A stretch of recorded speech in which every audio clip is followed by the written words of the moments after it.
Saksikan breaking news Kompas TV bersama saya Disti Larasati. Saudara, dua desa di Kecamatan Beton Ateh, Bangkala atau Banggala, Saudara, Nagan Raya Aceh hilang usai diterjang banjir bandang. Dari dua desa yang diterjang banjir bandang, hanya beberapa bangunan yang tersisa.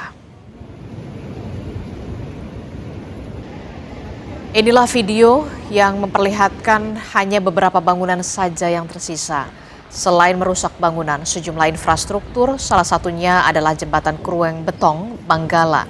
Akses penghubung Nagan Raya Aceh tengah putus karena diterjang banjir. Saat ini warga bertahan di sejumlah posko yang didirikan secara swadaya dan berharap bantuan segera datang. Pasalnya, saudara, hanya ada pakaian di badan dan beberapa perlengkapan saja yang bisa diselamatkan saat banjir bandang.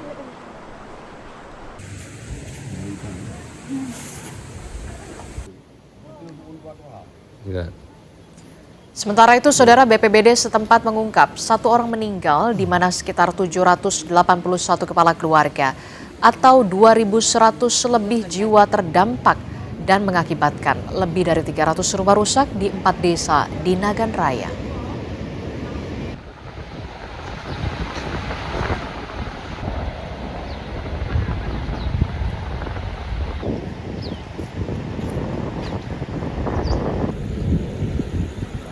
Alhamdulillah kalau untuk rumah saya sendiri sama mertua masih aman karena kondisi kami pas di tengah-tengah. Cuman tetangga semua sebelah udah habis semua kampung, Bang. Udah habis semua. Apa saja, Bang, selain rumah?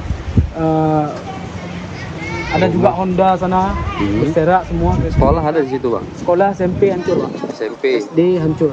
Masjid? Semua. Masjid alhamdulillah satu lagi bawa suak pas di lokasi rumah kami juga. Masih selamat, Bang? Masih selamat, satu lagi itu masih, Pak. Itu sebelah kanan.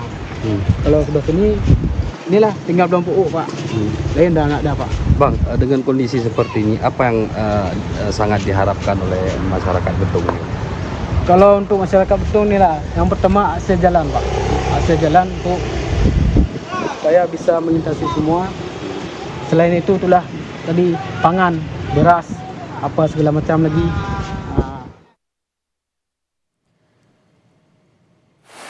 Saudara, jurnalis Kompas TV Reza Pratama dan juga juru kamera Abdul Rohim akan melaporkan bagaimana situasi dan juga kondisi pasca bencana banjir dan juga longsor di Kabupaten Agam, Sumatera Barat. Selamat pagi, Reza.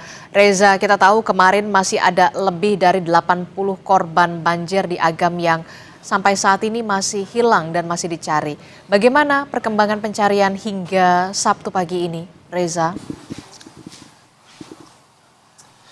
Ya baik, Adisti dan juga saudara, hingga saat ini memang pencarian terus dilakukan begitu ya. Tadi sekitar pukul 7:30 pagi dari Basarnas dari beberapa daerah ini sudah pergi begitu ya untuk mencari korban yang hingga saat ini belum ditemukan. Nah, untuk lebih lengkapnya kita akan berbincang langsung bersama dengan Pak Likopa Noptilos selaku Kasih Operasi dan Siaga Kantor SAR Bengkulu. Selamat pagi Pak Likopa.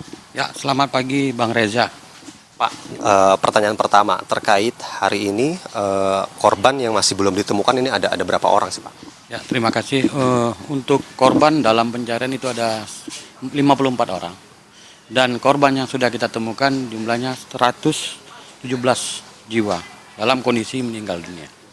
54 orang masih belum ditemukan. Nah, untuk metode pencarian hari ini apakah sama seperti kemarin atau ada metode yang baru, Pak Likopa? Oh ya, untuk metode pencarian hari ini kita membagi 5 seru. Yang pertama itu ada seru alfa, itu seru alfa di daerah Kampung Tengah untuk penyisiran, dan hari ini kita didukung dari Semen Padang, ada 2 alat berat eskavator, jadi kita taruh satu sisi di daerah Kampung Tengah dan titik-titik yang dicurigai kalau korban itu masih ada di timbunan material. Kemarin disampaikan kekurangan alat berat, Pak. Untuk hari ini apakah tambahan 2 sudah mencukupi, Pak? Untuk alat berat saat ini memang kita butuh 2 sesuai dengan kemarin. Kita posisikan di Kampung Tengah dan Sawalawe ada seru berapu. Posisinya persis sama, terdampak tenggelam dan tertimbunan. Untuk saat ini kita masih butuh lagi sebenarnya untuk penambahan alat berat, Pak. Kalau memang misalnya perlu lagi alat berat, mungkin keperluannya mungkin ada berapa unit Pak yang diperlukan kembali mungkin Pak Likopa? Kalau perlunya kurang lebih ya, otomatis alat berat ini tidak harus terus satu hari dia beroperasi karena mereka juga ada standar mereka. Mungkin untuk alat berat penambahan mungkin 4 unit bisa rollingan. Mereka bisa bergantian di Sawah Lebar dan Sawah Laweh dan Kampung Tengah. Dan ada 3 seru lagi, itu kita melakukan metode pencarian sisi kiri dan sisi kanan itu di bantaran sungai, itu kurang lebih 2 kilo arah menuju ke jalan besar. Hingga saat ini Pak, sudah seminggu lebih mungkin dari Basarnas sendiri, kesulitan apa yang dihadapi ketika melakukan pencarian korban yang masih belum ditemukan gitu Pak? Untuk saat ini mungkin kami dari Basarnas, kami paling untuk salah satunya untuk medis Pak. Medis juga kami butuh, seperti suplemen juga kami butuh, karena tim juga setelah pulang ini mereka juga kami harus pengecekan kesehatan mereka. Untuk yang stay di posko Basarnas sendiri, kita harus menghubungi dulu untuk tim dari seperti PMI atau dari Semen Padang, begitu Pak. Pak, mungkin untuk korban sendiri yang ditemukan ini yang paling banyak ditemukan dalam maksud kami di medan seperti apa mungkin Pak yang banyak ditemukan korban yang sudah meninggal Pak? Oh ya, untuk korban yang banyak kita temukan itu di timbunan Pak, timbunan dan juga lumpuran. Makanya kita butuh alat berat itu untuk membongkar timbunan-timbunan yang kita curigain dan mulai tercium aroma-aroma yang tidak sedap. Menggunakan alat berat berarti timbunan ini cukup dalam Pak ya? Timbunannya cukup dalam. Itu kemarin kalau sekarang mungkin sudah sedikit ngeras, tapi aroma sudah mulai tercium. Kalau kedalaman kemarin kurang lebih 2 meter Pak. 2 meter itu dari awalnya jalan jadi tertimbun rumah sampai dengan atapnya pun tenggelam gitu Pak. Terkait daerah yang terisolir Pak, kalau tidak salah Subarang Air Pak ya, ini kalau untuk bantuan ke daerah sana kan warga ini harus menjemput Pak, tapi kalau untuk bantuan apakah mungkin dari Basarnas sendiri sudah merata disalurkan ke daerah terisolir Pak mungkin? Oh ya, untuk bantuan ya daerah-daerah terisolir itu termasuk data dari posko kita sendiri dan kita sampaikan ke SMC, dan kita kemarin sudah dua kali dropping menggunakan heli Pak. Heli Basarnas. Kemudian Pak, terkait pencarian, apakah ada batas waktu yang ditentukan oleh pemerintah daerah? Mungkin ada tanggap darurat hingga kapan? Oh ya, kita dari gubernur sendiri sudah mengeluarkan tanggap darurat itu sampai tanggal 8. Tapi kita masih menunggu apakah tanggap darurat ini dilanjut, begitu Pak.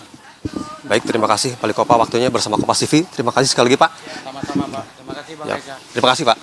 Ya, baik, itu Adisti dan juga saudara bahwa disampaikan oleh Pak Likopa Noptilos bahwa memang masih perlu alat berat begitu ya. Kemudian yang tadi dibutuhkan oleh tim SAR sendiri ini adalah suplemen begitu ya untuk kesehatan tim SAR yang saat ini terus melakukan pencarian sudah lebih dari seminggu begitu ya.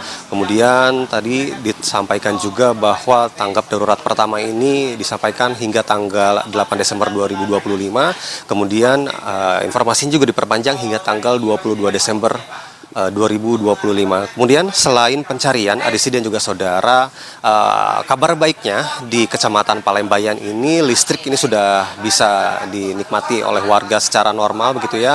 Informasi yang kami dapatkan, listrik semalam 100% di Kecamatan Palembayan ini berdasarkan informasi dari PLN Sumber juga ini sudah mulai bisa dirasakan kembali oleh warga yang terdampak oleh banjir bandang hingga tiang listriknya ini terputus pada saat itu.